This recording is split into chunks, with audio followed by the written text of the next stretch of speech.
ተመስገን ተመስገን ተመስገን። ዛሬ ማን ሊሞት ነው ጋይስ? ማን ሊሞት ነው? እንደዚህ ተሰብስባ ለብሳ የመጣችው ሩታ አይኔ ነው አይኔ ነው አይኔ ነው አይኔ ነው። ጎሽ ተመስገን ተመስገን።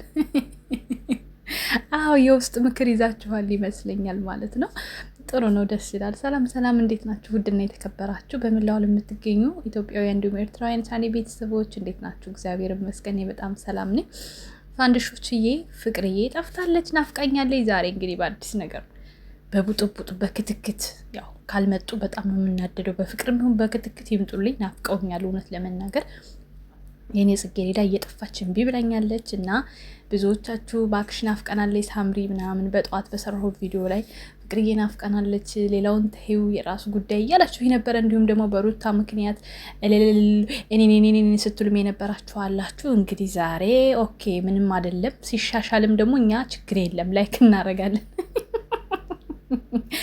ላይክ እናደርጋለን እና ችግር የለውም።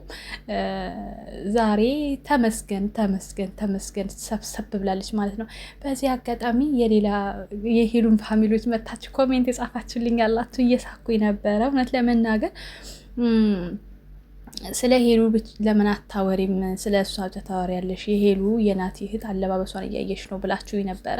እውነት ለመናገር ሄሉዬንም በዛኛው አካውንቴ ሳልናገራት ቀርቼ አላቅም። በምሰራው ቪዲዮዎቼ ስለ አለባበሷ ምክር ሳልሰጥ አልፌ አላቅም። ስለዚህ ማንኛውም ሴት እርቃኗን ስትሄድ መናገሬ አይቀርም። እንደዚህ አያንገብግባችሁ፣ አያቃጥላችሁ። ጥሩ ለብሶ ሲመጡ ጥሩ ለበሳችሁ ብዬ በጥሩነታቸው ፈተፍታለሁ። እርቃናቸውን ሲመጡ ደግሞ እንደዛው በጣም ረዘመባችሁ ብዬ እመጣለሁ። ምንም ማድረግ አይቻልም። ስለዚህ ብዙ አትቃጠሉ በጎችዬ። መንጨርጨር አያስፈላጊ አይደለም። ሰው ደግሞ ሲነግራችሁ ይሄ ነገር ትክክል ነው አይደለም ብላችሁ ራሳችሁን ለማመዛዘን ራሳችሁን ለመመለስ ራሳችሁን በቃ ወደ ጥሩ ነገር ለመመለስ ብትአስቡ መልካም ነው። ሌላው ደግሞ ይቺ ዓለም አላፊ ጠፊ ናት እና ሰው እስከ መቼ ነው የምታሚው ብላችሁኛል። አላፊ ጠፊ ከሆነች ሀሜተኛ ቤት ምን ትሰራላችሁ? ሀሜተኛ ቤት የሚገኙ ራሱ ሀሜተኛ ነው።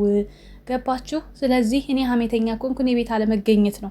ደግሞ ይሄ በአደባባይ በይፋ የሚወራ ነገር ሀሜት አይደለም። ይሄ ፍትፈታ ይባላል። ስሙ ሲቀየር ፍትፈታ ነው።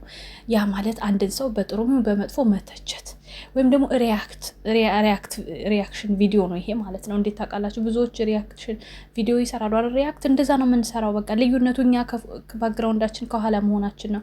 ፎቶ አስገብቶ መስራት ሪያክት ይባላል። ስለዚህ ዝም ብላችሁ በጭ አትበሉ። ለማንኛውም በጎችዬ ዛሬ ፋ ብለውላችኋል ልጆቻችሁ። ዛሬ ተመስገን አበጋዝዬ በጣም ቅልጥሙን አስረዝሞታል ይሄ ቁምጣ። ፍቅርዬ ዛሬ ትመጣለች። ኦኬ እስከዛ ድረስ ላይክ፣ ሼር፣ ሰብስክራይብ አድርጉ። በጎችዬም ሰብስክራይብ አድርጉ። ነገ አንድ ቀን የሚጠቅም ነገር ስመጣ ወይኔ ሳምርዬ በጣም ይቅርታ በቃ ያኔ ድሮ እንደዚህ ብለሽ ነበር ትሉኝ ይሆናል። እኔ ምላችሁ ይሆናል እንግዲህ ያው ችግር የለውም። ንስሐ ስገባ ማለት ነው አንድ ፊቱር አሁን እንኳን ማን ንጹህ ማን ጻድቃለና እንትን እንላለን። ንስሐ ስገባ ችግር የለውም። የዛኔ ጠቅላላ አድርጌ ይቅርታ ጠይቃችኋለሁ። እሺ እወዳችኋለሁ። መልካም ጊዜ። ቻው ቻው።